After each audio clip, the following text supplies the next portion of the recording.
Wir begrüßen Sie heute in unserem Bad unter freiem Himmel und möchten Sie mitnehmen auf eine Reise ins Reich der Pflanzen und Düfte, die man für ein Bad verwenden kann. Wir haben hier zum einen Salbei frisch im Garten gepflückt. Wir haben Gänseblümchen, die man heute auf jeder Wiese findet. Und wir haben den Lavendel. Wenn man den Lavendel zerdrückt und dran riecht, riecht man schon, wie frisch und wie schön das riecht, wie es nachher im Bade dann auch riechen wird. Wir nehmen uns die frischen Kräuter, zerschneiden die ein wenig.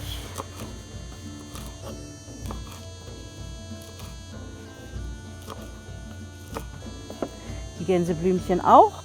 Jetzt wird das Ganze zerschnitten.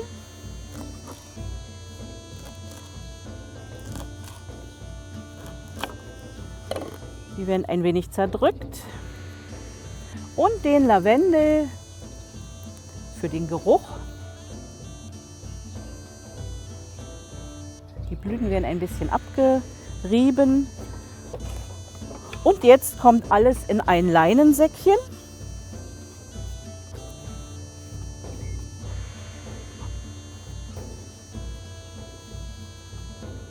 Wir brauchen für ein Bad 2 Hände voll frischer Kräuter. Und jetzt wird der Sack zugebunden und fertig ist unsere vorbereitete Mischung für das Bad.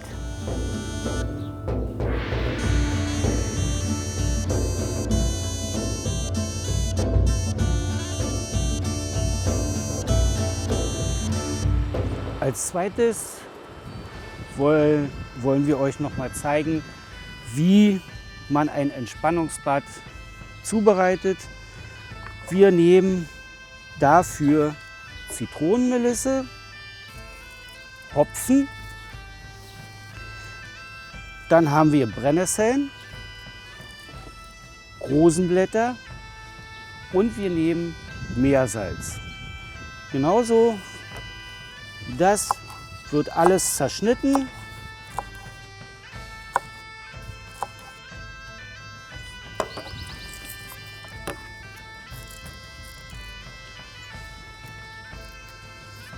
Hier der Hopfen.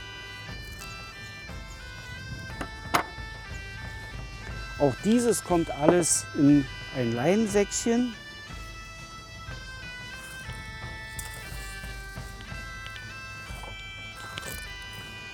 Dazu die Rosenblätter.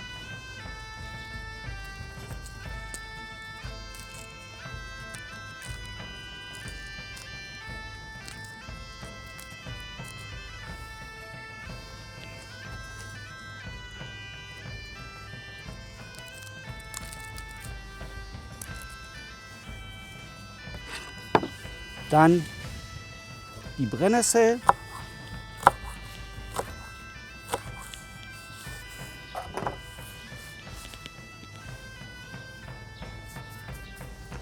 Und das Meersalz.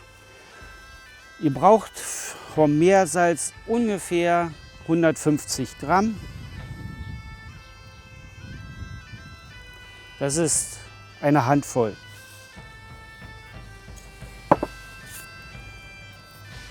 Dann auch das Leinensäckchen zubinden.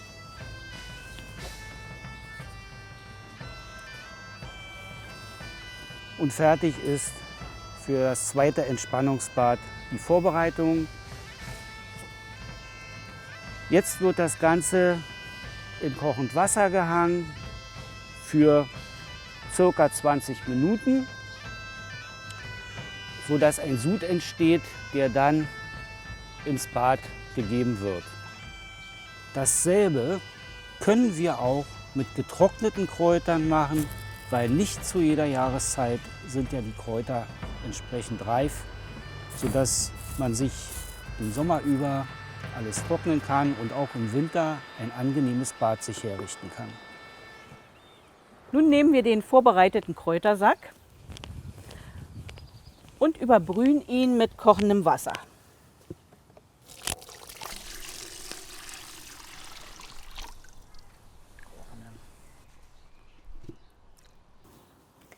Das Ganze lassen wir jetzt für 10 bis 20 Minuten ziehen. Unsere Kräuter haben jetzt genug gezogen und wir können weiter mit dem Sud verfahren.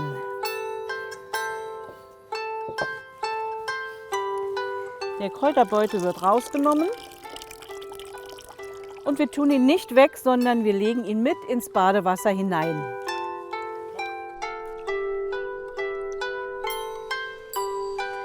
Jetzt kommt in den Sud noch ca. 200 Milliliter Milch hinein. Das ist zur Pflege der Haut nochmal ein schöner Effekt. Der Sud ist jetzt fertig und kommt mit ins Badewasser hinein.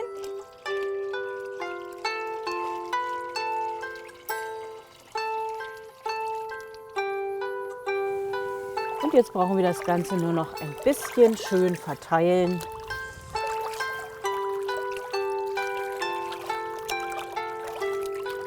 Und unser Bad ist fertig. Wir verabschieden uns aus dem Bad unter freiem Himmel. Kommen Sie gut durch die Zeit und bleiben Sie gesund. Und wir sehen uns im nächsten Jahr zum Hussitenfest auf der Strohwiese.